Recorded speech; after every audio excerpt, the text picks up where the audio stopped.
ডিভোর্সের 3 বছর পর রোহান এখানে, তাও আবার এই অবস্থায়।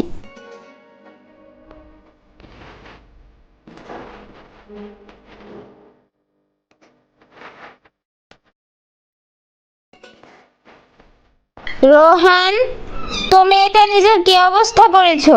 তুমি এখানে? ডিভোর্সের 3 বছর পর তোমার সাথে দেখা হলো, তাও আবার আজকে এই অবস্থায়। পূজা, তুমি ভালো করেই জানো এই সব কিছুর জন্য তুমিই দায়ী। রোহান, আমি যেটা করেছি তার জন্য আমি লজ্জিত, কিন্তু আমি সত্যি বলছি তোমার এই অবস্থা দেখে আজকে আমার খুবই খারাপ লাগছে। কি? তুমি লজ্জিত? তুমি লজ্জা পেলে সবকিছু ঠিক হয়ে যাবে? রোহান, আবার সব আগের মতো হয়ে যাবে। তুমি আমার সাথে বাড়ি চলো, সেখানে গিয়ে আমি সব কথা বলছি। তুমি আমাকে নিয়ে কিছু ভেবো না, সে অধিকার আর নেই। আমি তোমাকে এই অবস্থায় দেখতে পারছি না রোহান। আমার অবস্থা? আমার এই অবস্থা দেখে আর তোমার দয়া দেখানোর দরকার নেই। আমি মানছি যে আমি তোমার সাথে অনেক অন্যায় করেছি, কিন্তু প্লিজ রোহান, শেষবারের মতো আমাকে একবার সুযোগ দাও। তো বন্ধুরা, নেক্সট পার্টে কি হলো দেখতে চাইলে অবশ্যই ভিডিওটিতে একটি লাইক দিয়ে চ্যানেলটি সাবস্ক্রাইব করো এবং শেয়ার করে কমেন্ট করে যাও।